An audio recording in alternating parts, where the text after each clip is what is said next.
Hi friends welcome to Nishi channel. ఈ రోజు మన వీడియోలో కొబ్బరి పాలతో కొబ్బరి అన్నాన్ని సింపుల్ గా టేస్టీగా ఎలా చేసుకోవాలో చూద్దాం। మనం ఈ కొబ్బరి అన్నాన్ని లంచ్ బాక్స్ లోకైనా సరే బయటికి వెళ్ళినప్పుడైనా సరే సింపుల్ గా 10 నిమిషాల్లో చేసి పెట్టుకోవచ్చు। మరి ఆలస్యం చేయకుండా ఎంతో రుచిగా కమ్మగా ఈ కొబ్బరి అన్నాన్ని ఎలా చేసుకోవాలో చూద్దాం। ముందుగా ఒక కొబ్బరికాయ తీసుకొని చిన్న చిన్న ముక్కలుగా కట్ చేసుకొని మిక్సీ జార్ లో వేసుకోవాలి। కొన్ని వాటర్ వేసుకుంటూ మెత్తగా గ్రైండ్ చేసుకోవాలి। మనకి ఎంత మెత్తగా అవుతే అంత మెత్తగా గ్రైండ్ చేసుకోవాలి। ఇలా గ్రైండ్ చేసుకున్న తర్వాత మరొక బౌల్ తీసుకొని అందులో స్ట్రైనర్ వేసుకొని కొబ్బరిలో ఉన్న పాలను మొత్తం పూర్తిగా సెపరేట్ చేసుకోవాలి। ఇక్కడ చూపించే విధంగా పాలను పూర్తిగా సెపరేట్ చేసుకోవాలి। ఇలా పాలను తీసుకున్న తర్వాత మిగిలిన కొబ్బరిని కూడా మిక్సీ జార్లో వేసుకొని మరికొన్ని వాటర్ వేసుకొని మరొకసారి మెత్తగా గ్రైండ్ చేసుకోవాలి। మనం ఇలా గ్రైండ్ చేసుకోవడం వల్ల మనకి కొబ్బరి పాలు అనేవి ఎక్కువగా వస్తాయి। అందుకని మరొకసారి గ్రైండ్ చేసుకుని స్ట్రైనర్లో వేసుకుని కొబ్బరిలో ఉన్న పాలను మొత్తం పూర్తిగా సెపరేట్ చేసుకోవాలి। ఇలా కొబ్బరిలో ఉన్న పాలను మొత్తం పూర్తిగా సెపరేట్ చేసుకుని పక్కన పెట్టుకోవాలి। ఇప్పుడు మరొక బౌల్ తీసుకుని ఒక గ్లాస్ వరకు బాస్మతి రైస్ తీసుకోవాలి। ఈ రైస్ లేదంటే నార్మల్ రైస్తో అయినా చేసుకోవచ్చు। రైస్లో వాటర్ వేసుకుని 2 టైమ్స్ వాష్ చేసుకుని పక్కన పెట్టుకోవాలి। ఇప్పుడు గ్యాస్ పై కుక్కర్ ప్యాన్ పెట్టి 2 టేబుల్ స్పూన్ నెయ్యి 2 టేబుల్ స్పూన్ ఆయిల్ వేయాలి। ఇవి హీట్ ఎక్కిన తర్వాత కొన్ని మసాలా స్పైసెస్ వేసుకోవాలి। 4 లవంగాలు 3 యాలకులు 2 దాల్చిన చెక్క ముక్కలు ఓ మరాఠీ పువ్వు ఓ జాంపత్రి 2 మరాఠీ మొగ్గలు అలాగే 2 బిర్యానీ ఆకులు కూడా వేసుకుని లైట్గా ఫ్రై చేసుకోవాలి।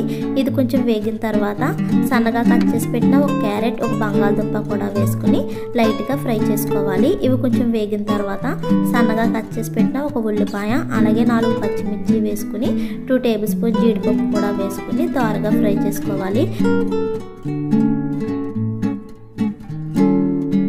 ఇవి బాగా వేగిన తర్వాత 1/2 టేబుల్ స్పూన్ అల్లం వెల్లుల్లి పేస్ట్ సన్నగా తరిగిన కొంచెం కొత్తిమీర కూడా వేసుకుని పచ్చివాసన పోయేంత వరకు మంటను లో ఫ్లేమ్లో పెట్టి మరో 2 నిమిషాల పాటు ఫ్రై చేసుకోవాలి।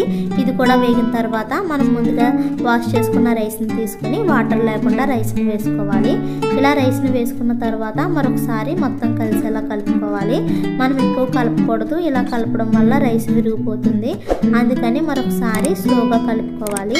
ఇది మొత్తం కలిసిన తర్వాత మనం ముందుగా తీసుకున్న కొబ్బరి పాలను తీసుకుని ఒకసారి కొలుచుకుని వేసుకోవాలి। ఒక గ్లాస్ రైస్కి 2 గ్లాసుల వరకు కొబ్బరి పాలను తీసుకోవాలి।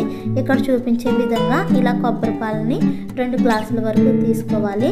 ఒక గ్లాస్ ఫుల్గా ఉన్నాయి, మరొక గ్లాసు 1/2 గ్లాస్ మాత్రమే ఉన్నాయి కాబట్టి మరో 1/2 గ్లాసు వాటర్ వేసుకుని 2 గ్లాసుల వరకు పాలను తీసుకోవాలి।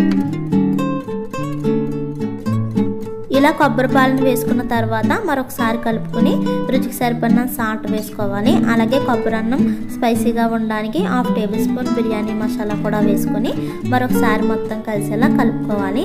అలాగే మనం ఉప్పు సరిపోయిందో లేదో ఇప్పుడే చూసుకుని సరిపోతే కనుక మరి కొంచెం వేసుకుని కలుపుకోవాలి।